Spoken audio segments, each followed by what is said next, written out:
నమస్తే, వెల్కమ్.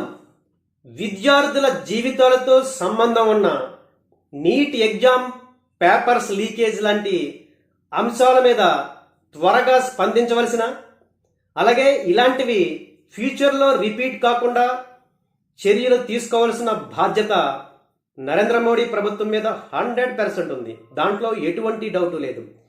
ఆ రకంగా జరగాలని డిమాండ్ చేసే హక్కు యూత్కి, విద్యార్థులకి ఉంది.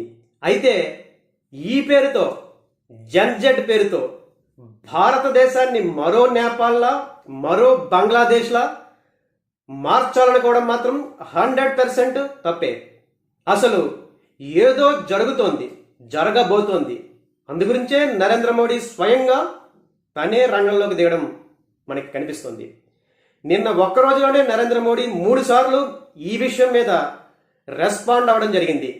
నిన్న ఉదయం నరేంద్ర మోడీ ఒక స్టేట్మెంట్ ఇష్యూ చేస్తూ ఇలాంటి పేపర్ లీకేజ్ కేసుల్ని త్వరగా విచారించడానికి ఫాస్ట్ ట్రాక్ కోర్టుల్ని ఏర్పాటు చేస్తున్నట్లు చెప్పడం జరిగింది. నిన్న నైట్ మోడీ డైరెక్షన్లో జితేంద్ర సింగ్ అలాగే జేపీ నడ్డా ఈ ఇద్దరు స్వయంగా ఈ వాంగ్చుక్ నిరాహార దీక్ష చేస్తున్న హాస్పిటల్కి వెళ్ళి ఆయన్ని కలిసి ఒక రిటర్న్ ఎష్యూరెన్స్ని ఇవ్వడం జరిగింది. ఆ రిటర్న్ ఎష్యూరెన్స్లో ఈ నీట్ ఎగ్జామ్ పేపర్స్ లీకేజ్ విషయంలో మోడీ ప్రభుత్వం అన్ని రకాల చర్యల్ని తీసుకుంటుంది, దోషుల్ని శిక్షిస్తుంది, అలాగే ఈ బాధితుల్ని తప్పనిసరిగా ఆదుకుంటుందంటూ ఒక ఎష్యూరెన్స్ ఇవ్వడం జరిగింది, రిటర్న్ ఎష్యూరెన్స్. దాని తర్వాత వాంగ్చుక్ తన దీక్షని విరమించడం జరిగింది. అయితే ఈ టైంలో వాంగ్చుక్ ఒక క్రూషియల్ స్టేట్మెంట్ ఇవ్వడం జరిగింది. ఆ స్టేట్మెంట్ ఏంటంటే, ఒకవేళ నేను ఈ దీక్షని మరికొంతకాలం కొనసాగిస్తే భారతదేశంలో హింసాత్మక సంఘటనలు జరిగే అవకాశం ఉంది. అందుగురించే నేను ఈ రిటర్న్ ఎష్యూరెన్స్ దీక్షను విరమిస్తున్నా అంటూ ఈ వాంగ్చుక్ చెప్పడం జరిగింది. అంటే హింసాత్మక సంఘటనలు చేయడానికి ఎవరో సిద్ధంగా ఉన్నారన్నమాట. దీని వెంటనే నరేంద్ర మోడీ సోషల్ మీడియాలో ట్వీట్ చేస్తూ వాంగ్చుక్ దీక్షను విరమించినందుకు కృతజ్ఞతలు చెప్తున్నా, ఆయన ఆరోగ్యం త్వరగానే కోలుకోవాలి, మేము అన్ని రకాల ఈ నీట్ పేపర్స్ లీకేజ్ విషయంలో ప్రభుత్వం అన్ని రకాల చర్యలు తీసుకుంటుంది, నేను ఇన్సూరెన్స్ ఇస్తున్నా అంటూ సోషల్ మీడియాలో పోస్ట్ చేయడం జరిగింది. ఈ పోస్ట్ చేసిన కొన్ని గంటలకే, అంటే సుమారు అర్ధరాత్రి 12 గంటలకి మోడీ ఫస్ట్ టైం ఒక వీడియో మెసేజ్ చేయడం జరిగింది. ఈ రకంగా వీడియో మెసేజ్ చేయడం మోడీ ఇదే ఫస్ట్. ఈ వీడియో మెసేజ్లో మోడీ మాట్లాడుతూ ఈ పేపర్ లీకేజ్ వల్ల విద్యార్థులతో పాటు విద్యార్థుల తల్లిదండ్రులు కూడా చాలా ఇబ్బందులు పడ్డారు. సో ఇలాంటివి ఫ్యూచర్లో రిపీట్ కాకుండా దోషుల్ని శిక్షించడానికి, వాళ్ళకి సరైన శిక్షలు విధించడానికి ఒక ప్రత్యేక చట్టాన్ని పార్లమెంట్లో తీసుకొస్తాం.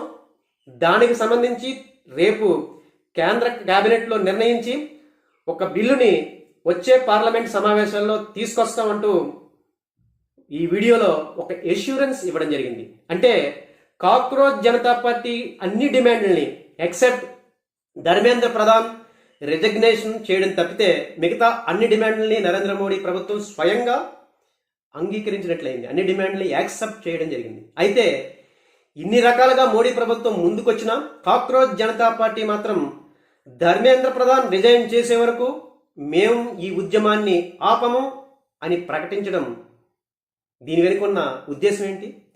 అలాగే ఈ ఉద్యమాన్ని ఎన్క్రోచ్ హైజాక్ చేసిన కాంగ్రెస్ పార్టీ రాహుల్ గాంధీ కూడా ధర్మేంద్ర ప్రధాన్ రిజైన్ చేయవలసిందే, అప్పటిదాకా స్టూడెంట్స్ ఉద్యమాలు చేస్తారు అనడంలో ఉద్దేశం ఏంటి? అసలు సమస్య పరిష్కారం కన్నా ఈ ఉద్యమాన్ని మరింతగా పెంచాలనేదే వీళ్ళ ఉద్దేశమా?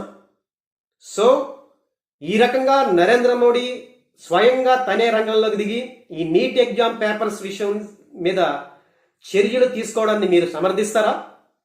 విద్యార్థి సంఘాలు, కాంగ్రెస్ పార్టీ ఇప్పుడు కూడా ధర్మేంద్ర ప్రధాన్ రిజైన్ చేయాలంటూ రాజకీయంగా ఉద్యమించడాన్ని మీరు యాక్సెప్ట్ చేస్తారా? మీ అభిప్రాయాన్ని తప్పనిసరిగా కామెంట్స్లో తెలియజేయండి.